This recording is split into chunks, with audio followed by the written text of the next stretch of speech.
প্রার্থনা কোচিং চ্যানেলে তোমাদের সকলকে স্বাগতম জানাই। চলে আসলাম নতুন একটা ভিডিও নিয়ে। আজকে আমার আলোচ্য বিষয় হচ্ছে ভারতের সংবিধান সংশোধন পদ্ধতি।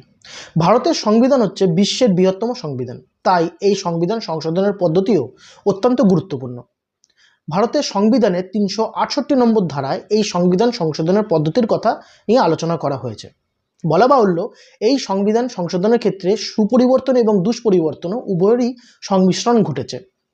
ভারতীয় সংবিধান সংশোধনের ক্ষেত্রে তিনটি পদ্ধতির অনুসরণ করা হয়। এই তিনটি পদ্ধতি নিয়ে এবার আলোচনা করি।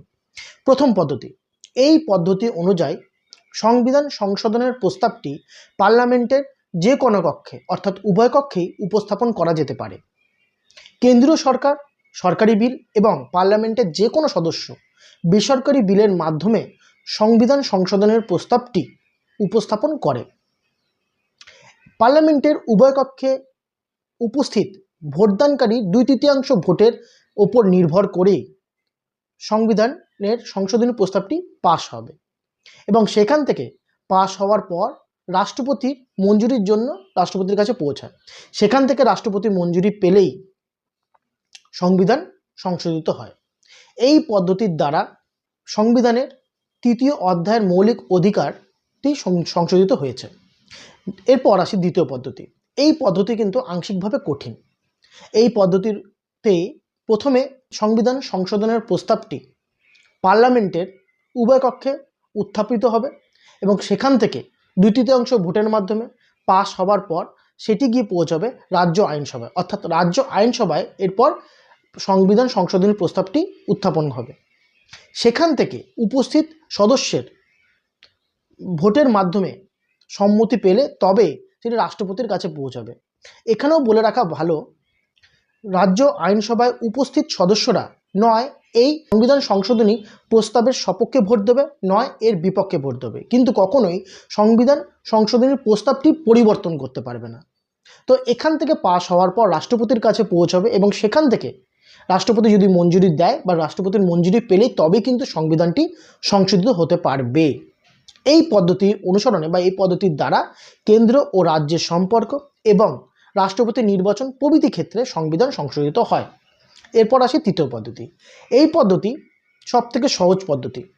এই পদ্ধতিতে প্রথমে সংবিধান সংশোধনের প্রস্তাবটি পার্লামেন্টের উভয় কক্ষে উপস্থাপিত হবে এবং সেখান থেকে 2/3 ভোটের মাধ্যমে পাশ হলে সেই সংবিধানটি সংশোধিত হবে।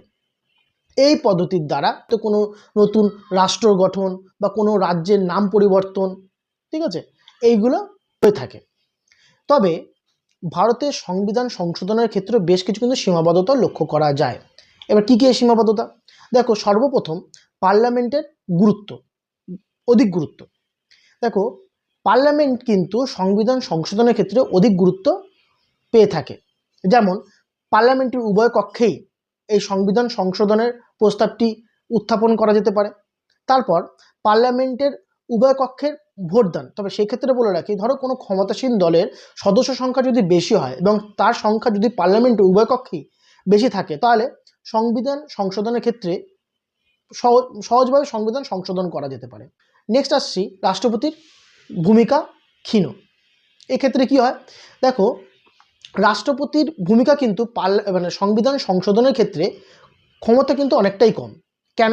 দেখো, সংবিধান সংশোধনের জন্য পার্লামেন্টে উত্থাপন করা যেতে হবে, পার্লামেন্টের যে কোনো কক্ষে, সেটা তো আমি আগেই জেনে গেছি।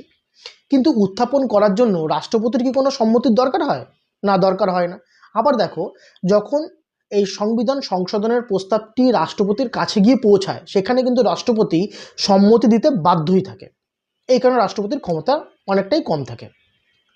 নেক্সট পয়েন্ট, নমনীয়তা। দেখো, ভারতের সংবিধান সংশোধনের পদ্ধতির ক্ষেত্রে সুপরিবর্তন এবং দুষ্পরিবর্তনীয় উভয়েরই সংমিশ্রণ ঘটলেও যদি ক্ষমতাসীন দলের সদস্য সংখ্যা বেশি হয় তাহলে কিন্তু খুব সহজেই সেই সংবিধান সংশোধন হয়ে যায়। সেক্ষেত্রে কিন্তু নমনীয়তা দেখা যায়। এই ছিল সীমাবদ্ধতা। আশা করি ভিডিওটা তোমাদের খুব ভালো লেগেছে এবং কাজের হয়েছে। তাই জন্য কি করতে হবে? তাই জন্য একটা লাইক, শেয়ার, সাবস্ক্রাইব করে দিও। আর হ্যাঁ, কমেন্ট করতে ভুলো না। স্ক্রিনে দেওয়া রয়েছে আমার নাম্বার, যদি কেউ আমার কাছে অনলাইন বা অফলাইন পড়তে চাও তাহলে যোগাযোগ করতে পারো। দেখা হচ্ছে নতুন একটা ভিডিও নিয়ে। ভালো থেকো, ধন্যবাদ।